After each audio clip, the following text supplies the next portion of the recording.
I love bread yeast.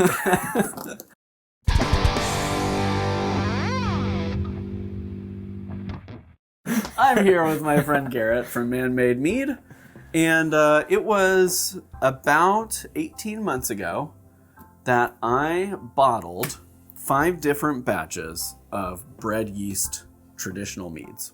I remember like it was just yesterday. Well, you know, this was. It's funny thinking about like the pandemic and all the controversies that happened in 2020 and 2021 because everyone was bored and at home and arguing with each other on the internet. And bread yeast and mead was one of those things where it was like you had both sides arguing about this all the time. So I decided to test a bunch of popular, easily accessible bread yeasts in traditional meads, and then we did a tasting of them, and we had a lot of thoughts about what made for a good or bad bread yeast mead. And I saved a bottle of each batch, put it back, and said, you know, a year later, once these things are well past a year's time, we'll do a tasting and see how they held up. Because that is some of the criticism you see is people say, well, you know, bread yeast meads just, they are so good, but they have to age longer. And so now we will know. Here we are. I feel like relatively definitively if any of these 5 are worth making mead with and worth making mead that you are aging. Yep. So now that there's all that setup out of the way. So you're here to address the haters, is what you're saying? Hey, haters gonna hate, ain'ters gonna ain't. What do you want to start with? Oh. Do you want to go with old Fleischmann's? I think we started with Fleischmann's last time. Or do you think we should finale? Which one has the worst label? That one doesn't even have a label. Let's start here. Okay. So this was Redstar Platinum. Okay. Oh, I remember there was the There's debate regular debacle. Redstar and there's Redstar The Platinum. deluxe bread yeast. Yeah, it's the good stuff. The highbrow Something bread like that. yeast. Okay. I'm not gonna pour my. Did you bottle them clear, or did it clear up? Do you remember? I think they had all relatively cleared on their own. I don't think I used any fining agents. Okay. So that's platinum. Platinum. And I'm not gonna. I don't want Back to. sweeten or not? I think I left them all dry. Okay. I don't remember though. I really don't remember. If they're sweet, then yes, I back sweeten them. Fruity honey. What you used? Do you remember? I don't remember. It's fruity. Slightly chilled. It's dry. Very dry. It sat in my car all day. Oh, this is natural chilling. Yeah. Yep, definitely dry. It's got a little bite, not gonna lie. It's acidic. It's acidic. That honey, whatever it was, does present with some of those fruity notes. It feels orange blossomy to me. That's the vibe I'm getting. So, who knows? Okay. Currently, that one will be in the middle. So we're ranking. Yeah. Well, eventually we'll rank them by bottles up here. Okay.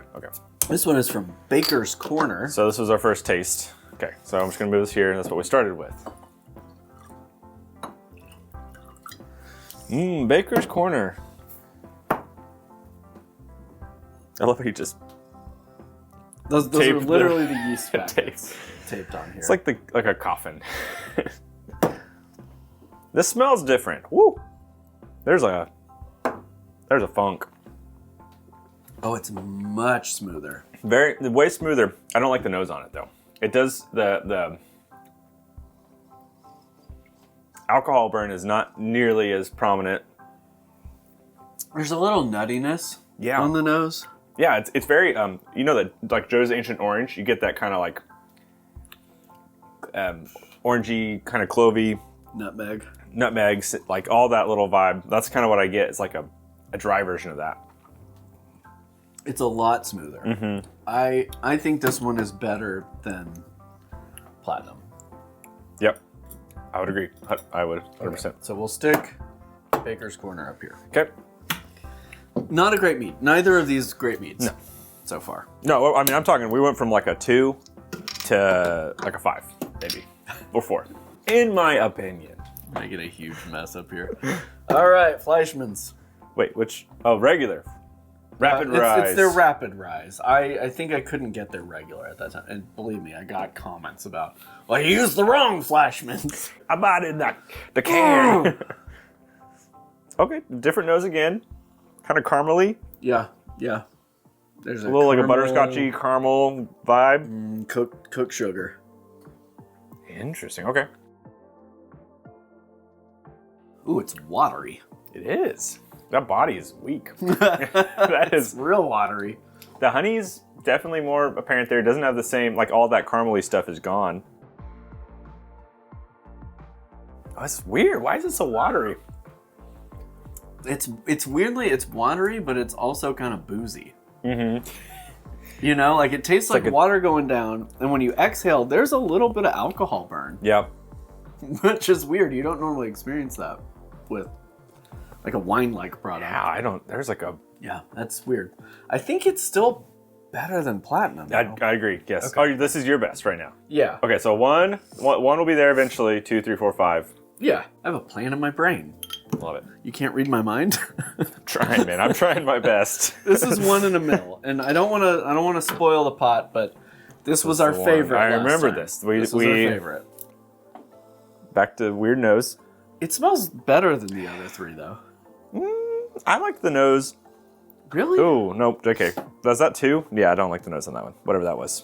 Not now. This one's got a deep caramel, kind of. Caramel and coffee. I prefer the nose of what we just had, the rapid rise. But this just has a little acidity, brightness on I'm there. going nose blind at this point. Right. All right. Nutty, orangey, nutmeggy.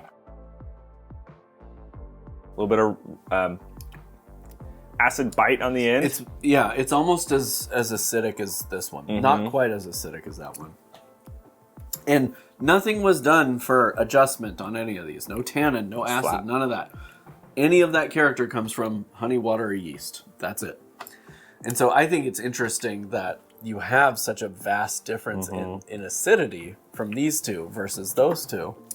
I think that's an interesting thing to think about. You know, if somebody is using one of these and they're like, yeah, I use bread yeast all the time and it's great. And then somebody's like, well, give me your recipe, and then uses one of these, it's going to turn out totally different. Right. Where are you putting this? I know where I'm putting it. I think it's still the best one. Oh. Where are you at? I had it right here. So like shifting these two up? Yes, but I will also see. How about the we put middle? it in the middle? Okay. Oh, we'll return. Yeah, we'll come back to it. All right, last one is regular old Redstar Active Dry. The good stuff. The good stuff. My Uncle Billy. Yeah, he swears by it. This one's got the best nose out of all of them. I'd agree. That has the mix of that caramely, roasted sugar. Yeah. A little bit of that brightness. Yeah, it smells the best. Okay. Also watery. Also watery. Also got a little bit of acid to it. Yeah. It's kind of like... It hits at the end with a... There's a rise. There's a flavor, something that kind of goes... There's like a real... Have you ever tasted a sourdough starter? I have not. Or like had like a real funky kombucha? There's something on the tail end of there that's a bit outside the realm of don't love usual the alcoholic. body. Just it's like the middle feels like dead. It feels like there's just this like flat line. And I think this might be the worst. Best nose, worst flavor. So I would agree. Do we put it at the end, or do we still think Platinum was worse than this? That's bright. So I know it's breathed for a second, but woo. I would not say I think Platinum's worse. I think Platinum's still worse, yeah. Okay. So now we're in the contentious point of figuring out the top 3. Okay, I'm ready. Drink up, buddy. I'm ready. Drink up. Do you know? Are you good to well, decide? I thought we... Oh, we're in the middle. I'm in this middle guy. I'm rapid fire doing it. I do like the caramely stuff that happens with the middle one. I'm willing to move this one up 1. Yeah, something about this one has some malic acid-y kind of profile that's weird. So, this is where we're at now. This also has that malic acid-y. I think this one's the best one. And maybe it's just like you said, they're breathing. That's that. Yeah, I would agree, because this... Yeah, this one's got a little apple juice. Maybe it's acetylaldehyde. Acetaldehyde. Okay, so kind of flip-flopped a little bit on us. Fleischmann's Rapid Rise, the best. Okay. Baker's Corner. Okay. One in the middle. It dropped, man. Redstar, and then Redstar Platinum. So, Fleischmann's. What do you like about it? Well, let's talk about. I like that it seems to be a mead. It doesn't feel like there's anything else that went on in there. Yeah. I still do not think that it retained a lot of honey character. Yeah, I would agree. I think it got zapped. I don't think any of these truly retained a ton of honey character, maybe some essence, but I also feel like you used a high quality honey that had a lot of essence to start with. So if you use something that doesn't have a lot of powerful flavor, it's gone. Yeah, I wouldn't have used a bad honey even if it was wildflower. Right. Not for something like this, because you want to take that variable. You want to take a honey quality variable out of it. This one's less sour than all the other ones. It is good. It has the best body. Yes. Yep. It's not watery or thin or flabby or weak. But honey flavor's not really there. I know these are kind of dark, but I don't pick up any oxidation or anything. I think this is just this yeast is capable of fermenting to dry. And that's kind of where its capabilities fall. So I think this is the big question. Is if you were judging this at competition, from a 0 to a 50, if you were judging dry traditionals, where would you put this?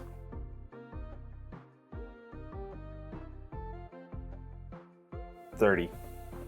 That's much higher than I was going to say. I think and I said 30. I had a lower number, but I know that sometimes there's that rule of thumb where you start at a 30 or start at a whatever. But it would be hard for me to go over a 23, 24 with this. I forget that I'm thinking from other comps. Our comp, what's our lowest? Our floor is like a 17, 18. Yeah. Yes. If we're at our comp, excuse me.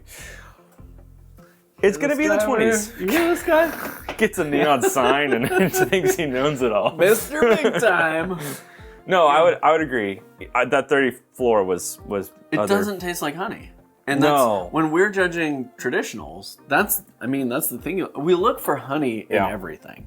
We have ratings for what does the honey taste like. Even if it's in a no water melomel, we still want to pick up the honey flavor. Even if it's a cucumber cilantro, we still want to pick up the honey flavor. Yeah. And this just doesn't have that. No, it's been zapped. I mean, it almost tastes like a Bochet, but it wasn't Bochet. Like, it's got a cooked flavor. So, I think our aggregate score, what do you think? 24, 25? Yeah. I'd go lower. I'd for sure go lower. It's worth it to invest a little bit of money if you can. I am not picking up like an estery thing in any of these. No. There's not a yeasty which is like pro-con, right? Like, it's nice to know that you don't have a big ester profile coming out of any of these, but at the same time, sometimes you choose your yeast for that expression to complement your honey or your other ingredients. So it's not highlighting anything that's like interesting necessarily. And in a traditional, right, that can be make or break. It's very middling, just kind of middling. Middling? No, you're right. I was right. It's one of my favorite words. I was like, you made me doubt. No. Dictionary. So, I guess my final question to you is based on this experiment, what would your advice to folks be? First time brewers, it's great to experience the bread yeast side, gain access somehow online, homebrew shop, to other yeast possibilities is what I would say, and experience those too. Maybe you come back and say, I love the bread yeast profile, and that's awesome. You know, we want you to brew how you enjoy brewing, but before you cast shade on wine yeast or people who are wine yeast, before you cast shade on bread yeast, you should experience both worlds.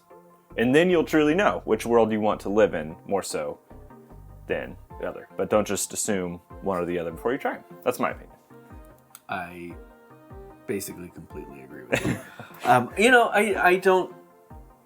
don't think I ever seriously brewed with bread yeast. And fortunately, when I got into home brewing, it was a legit, like it was only experts at that time that were advising people. Deep. And so, like, when I went to homebrewing forums and had questions or was reading other people's experience, I was I knew that wine and ale yeasts were the yeast that you use for this stuff, right? The Viking idea being old alcohol. Nobody really goes that way with wine very often. You know, when you make wine, most people say use a wine yeast. And if you said I used a bread yeast on your Cabernet Sauvignon grapes, you would literally be pitchforked out of wherever you're at. But because we're in our world, it's a little bit different. So, but it's Viking cosplay. Because it's not like the Viking warriors were going down to Kroger and getting a thing of bread yeast, right? Like, you don't know that, man. You don't know. In this interest of like fake rustic lifestyle living, you know, this like the. I would like to see those people live the rest of the Viking lifestyle. Like, go ahead and fill out the whole circle instead of taking out the drop. If you are not bleeding out a goat in your front yard in order to have dinner for the week, get rid of your fridge. You know. I mean, I've not really ever seriously brewed with bread yeast other than to just like carbonate something. Yeah. You know, like a ginger beer. So this has been enlightening to me. It's been enlightening to me too. Having the opportunity to try them all and really to understand, you know, there's the trope, yeast is just yeast. But in this experiment, we are trying bread yeasts head to head, and some turned out way more acidic than others. Some turned out with a lovely body, and others, it's like you're drinking bad municipal water. Yeah. And I think that is it needs to be said. That bread yeast is different. Just manufacturer. These are both Redstar, and they're both different, and they're both bad. Thanks for letting me be a part of this again. Thank you, Man-Made Mead. I feel like since you're the guy who tests things, that you being here lends credibility to our wholesale rejection of bread yeast for mead. You know, I encourage people to try this themselves, though, too. I think that's the big thing. You can take our word, and I hope you will, but also go buy some bread yeast, compare it to some wine yeast if you have it, or vice versa. Try it yourself. Let us know in the comments what you think. Yeah. We would love to hear your experience, too. Thank you. You can find him on the internet. We'll put links in the description. Make sure you like, comment, subscribe, ring that notification Smash bell, that like button right now. Etc., etc. If you found this video helpful. And until next time, happy brewing. I'm drinking the water. Cheers. Fleischmann's. Cheers. Homemade brews and various how-tos, everything from mead to roast, bake creation, fermentation, inebriation, doing the most.